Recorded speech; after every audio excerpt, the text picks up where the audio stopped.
Hey Fox, hello and welcome to this YouTube channel. In this video, I'm gonna teach you how to delete Wi-Fi network profile here in your Windows 11 PC or laptop. So without any further ado, let's get started. Firstly, we need to bring up our settings. So by that, please proceed at the bottom search bar and type for settings. Once you've typed it, the best match would appear. Please click on open to continue. By the way, you can also press Windows and I key together in the keyboard, and in that way, you would be able to bring up the settings. So here are the settings. Directly proceed at the left side of that where you can see a list of the options.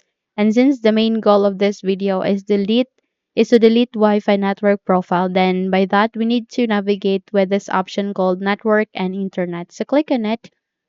And the moment you bring up the network and internet tab, you need to locate with the Wi-Fi where you can see connected Wi-Fi and where you can manage no networks and metered networks. So click on it.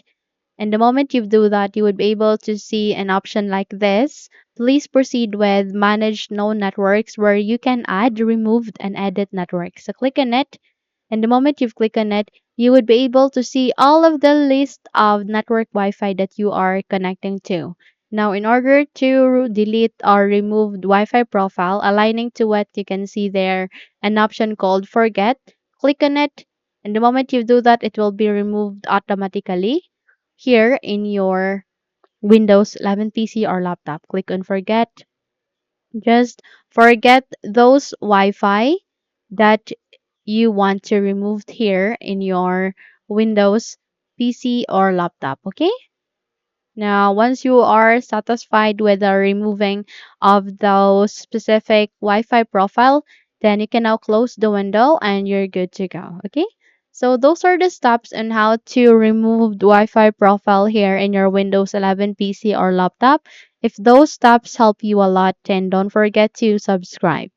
Hit the like button as well as the bell icon to be updated for more tutorials like this. Don't forget also to leave a comment at the comment section below if you have succeeded on removing or on deleting your Wi-Fi profile here in your Windows 11 PC or laptop, okay? So thank you for watching this video and have a good day everyone.